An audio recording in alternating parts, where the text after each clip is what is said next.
ಮುಡಾ ಕೇಸ್ನಲ್ಲಿ ಲೋಕಾಯುಕ್ತ ವರದಿಗೆ ಪೊನ್ನಣ್ಣ ಪ್ರತಿಕ್ರಿಯೆ ಕೊಟ್ಟಿದ್ದಾರೆ. ಮುಡಾ ಕೇಸ್ನಲ್ಲಿ ಸಿಎಂ ಪಾತ್ರ ಇಲ್ಲ ಅಂದ್ರೆ ಯಾರ ಪಾತ್ರವೂ ಇಲ್ಲ.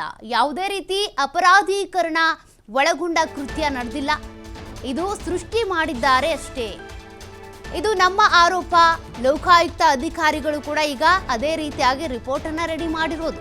ಸಾಕ್ಷ್ಯಾಧಾರಗಳು ಇಲ್ಲ ಅಂತ ಲೋಕಾಯುಕ್ತ ವರದಿನೇ ಹೇಳ್ತಾ ಇದೆ. ಇದು ಸಂಪೂರ್ಣವಾಗಿ ರಾಜಕೀಯ ಪ್ರೇರಿತ ಆದಂತ ಪ್ರಕರಣ. ಪಾರದರ್ಶಕ ತನಿಖೆ ಆಗಿದೆ ಅಂತ ಹೈಕೋರ್ಟ್ ಕೂಡ ಹೇಳಿದೆ. ಹೈಕೋರ್ಟ್ ಅಲ್ಲೂ ಕೂಡ ಇದು ಸ್ವತಂತ್ರ ಸಂಸ್ಥೆ, ಹಾಗಾಗಿ ಸರಿಯಾಗಿನೇ ತನಿಖೆ ಆಗ್ತಾ ಇದೆ. ಇದೇ ಸಂಸ್ಥೆ ತನಿಖೆ ಮಾಡಲಿ ಅಂತ ಕೂಡ ಹೇಳಿದ್ರು. ಹಾಗಾಗಿ ಲೋಕಾಯುಕ್ತ ವರದಿಯನ್ನ ಕಾನೂನಾತ್ಮಕವಾಗಿ ನೋಡಬೇಕು. ರಾಜಕೀಯ ಹೇಳಿಕೆ ನೀಡೋದು ಸಂವಿಧಾನದಲ್ಲಿ ನಂಬಿಕೆ ಇಲ್ಲದವರು. ಸಿಎಂ ಕಾನೂನು ಸಲಹೆಗಾರ ಎಎಸ್ ಪೊನ್ನಣ್ಣ ಹೇಳಿಕೆ ಕೊಟ್ಟಿದ್ದಾರೆ. ಈಗಾಗಲೇ ನೀವು ಸ್ನೇಹಮಯಿ ಕೃಷ್ಣ ಅವರ ರಿಯಾಕ್ಷನ್ ಅನ್ನ ನೋಡಿದ್ರಿ. TV5 ಜೊತೆ ಮಾತನಾಡುವಂತ ಸಂದರ್ಭದಲ್ಲಿ ಅವಿವೇಕಿಗಳು ಕೊಡೋ ವರದಿ ಹಾಗೆ ಹೀಗೆ ಅಂತ ಟೀಕೆ ಮಾಡ್ತಾ ಇದ್ರು. ನಾನು ಸುಪ್ರೀಂ ಕೋರ್ಟ್ ಮೆಟ್ಟಿಲೇ ಇರ್ತೀನಿ ಅಂತೇಳಿಲ್ಲ.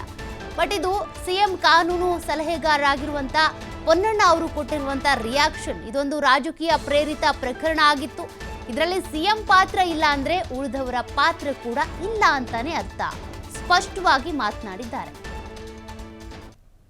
ಕಾರಣ ಏನಿದೆಯಲ್ಲ, ಮುಖ್ಯಮಂತ್ರಿಗಳಿಗೆ ಪಾತ್ರ ಇಲ್ಲ ಅಂದರೆ ಯಾರ್ದು ಪಾತ್ರ ಇಲ್ಲ.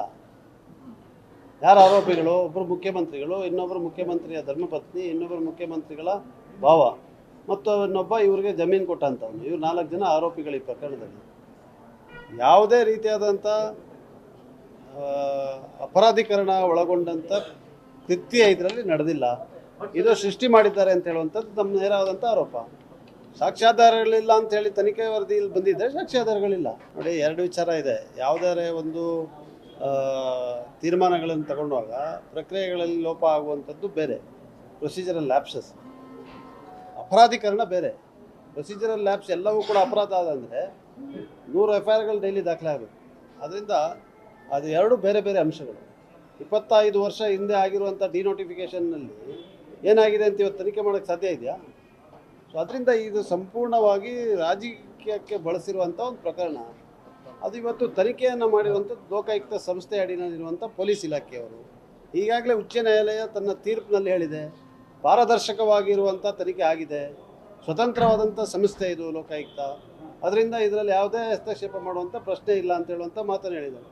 ಅದರಿಂದ ಆ ವರದಿಯನ್ನು ಕಾನೂನಾತ್ಮಕವಾಗಿ ಏನಿದೆ ನಡೆಸ್ಕೊಂಡು ಹೋಗಿ, ರಾಜಕೀಯವಾಗಿ ಇದು ಆ ರೀತಿ ಆಗಬೇಕಿತ್ತು, ಇದು ಈ ಥರ ಆಗೋಗಿದೆ ಅಂತ ಹೇಳುವಂಥ ಹೇಳಿಕೆಗಳಿದೆಯಲ್ಲ, ಇದು ಯಾರು ಕಾನೂನಿನಲ್ಲಿ ನಂಬಿಕೆ ಇಲ್ಲ, ಯಾರು ಸಂವಿಧಾನಕ್ಕೆ ಗೌರವಿಸಲ್ಲ ಅಂಥವ್ರು ಆಡುವಂಥ ಮಾತು. ತನಿಖೆ ಏನು? ತನಿಖೆ ಅವ್ರು ಹೇಳ್ದಂಗೆ ತನಿಖೆ ಆಗಬೇಕಾ? ಯಾರು ಅವ್ರ ಅಧ್ಯಕ್ಷರು ಬಂದು ತನಿಖೆ ಮಾಡ್ತಾರೆ? ಸರ್, ಈಗ ಹೇಳ್ತೀನಿ, ಒಂದು ನಿಮಿಷ ಹೇಳೋದು ಕೇಳಿ, ಒಂದು ನಿಮಿಷ ಕೇಳಿ. ಅವರ ಸಂಶಯನೇ ಅವರು ರಾಜಕೀಯ ಮಾಡ್ತಾ ಇದ್ದಾರೆ. ಅವ್ರ ಕಾನೂನು ಪ್ರಕಾರ ನಡೆಯಿಲ್ಲ. ಅವ್ರ ಸಂಶಯ ಅಂದರೆ ಏನರ್ಥ? ಅವ್ರು ದೂರದಾರರ?